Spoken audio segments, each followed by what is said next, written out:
Today, we're going to talk about something pretty terrifying.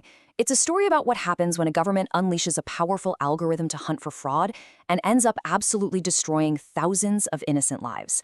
This is the story of the Dutch childcare benefits scandal. I thought, don't worry, this is a big mistake. But it wasn't a mistake. Just let that sink in. Those are the words of Charmaine Leisner, a student and a mom of 3. Her entire world was turned upside down back in 2012 by a single letter from the Dutch tax authority. She figured it was just some simple bureaucratic error, something she could clear up with a phone call. She could not have been more wrong. Because that letter demanded she repay over 100,000 euros in childcare benefits. I mean, can you even imagine? For a student raising 3 kids, that's not a bill, that's a life sentence. So how on earth did things go so wrong for her?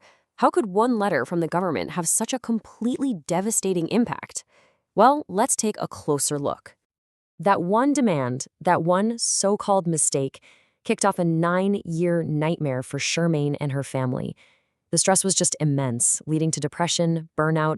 She ended up separating from her children's father and was plunged into poverty. She said, and I quote, "I had times that my little boy had to go to school with a hole in his shoe." All because of a faulty algorithm. But here's the thing.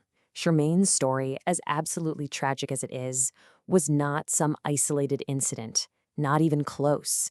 It was part of a much, much bigger systemic failure. We're talking about at least 26,000 families who were wrongly accused, just like her.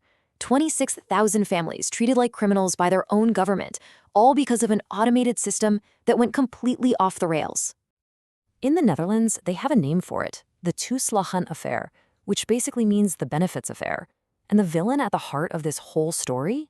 It was a self-learning algorithm, a machine that was designed to find criminals, but instead it just created thousands and thousands of victims. Now you have to understand, this didn't just happen in a vacuum. Back in the early 2000s, there were some real cases of welfare fraud. It became a huge political issue, and the government felt this intense pressure to get tough. So in 2013, they launched this new, powerful algorithm to weed out the cheaters. But instead of surgical precision, it brought absolute devastation. So the big question is, how did a system that was supposed to catch fraud get it so catastrophically wrong? Well, the problem wasn't some kind of bug in the code. No, the problem was the design itself. The algorithm was literally built to be suspicious of certain kinds of people. For example, having dual nationality was a huge red flag for the system. So was having a low income. Even making a tiny, honest mistake on a form could get you branded as high risk. And what's even worse, the tax authority was using secret, decades-old blacklists. People were on these lists and had no idea, with absolutely no way to defend themselves. Amnesty International has a term for this, discrimination by design. And that really hits the nail on the head. The bias wasn't an accident, it wasn't a glitch, it was a core feature. The system was programmed from the ground up to automate prejudice against some of the country's most vulnerable people. And this really gets to the heart of the failure. You'd think a welfare system is supposed to help people, right? Its goal should be to make sure that families get the financial support they're entitled to. But this system, it was given a completely different objective: maximize fraud detection, no matter the human cost. And this objective was enforced with a really brutal zero-tolerance policy. I mean, a simple, honest mistake, like forgetting a signature on a form, something any of us could do, was treated as deliberate criminal fraud. And the punishment wasn't some small fine. Oh no, it was a demand to repay every single cent of support you'd received, sometimes going back years. The result of this out-of-control fraud-hunting machine was a tidal wave of human suffering on a national scale. The numbers are just staggering. We already know over 26,000 families were pushed into poverty and debt. But the most heartbreaking cost of all? Over 1,000 children were taken away from their parents and put into foster care because of the financial chaos the system created in their homes. The scale of this injustice was so immense, so undeniable, that it caused a political earthquake.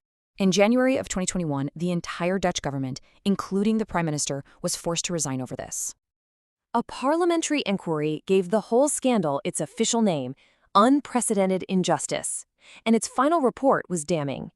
It concluded that the government's actions had, and I quote, violated the fundamental principles of the rule of law. They had failed to protect the very citizens they were supposed to serve. But look, this isn't just a Dutch story. The fallout from this scandal is a profound warning for every single country that's looking to artificial intelligence to run its government. I mean, right now, as the EU is debating its big AI Act, and as governments all over the world are rushing to automate public services, this scandal is a massive red flag. And you have to realize, the risks are even greater in places in the global south, where data protection laws might be weaker, and people are even more dependent on welfare. So what's the lesson here? It's that the design philosophy behind a system is everything. You can build a system based on trust, one that's designed to help citizens and to allow for the fact that people make honest mistakes. Or you can build it based on suspicion, designed to hunt for criminals at any and all cost. The Netherlands chose the second path, and the result was a national tragedy. Which leaves us with a final, really critical question.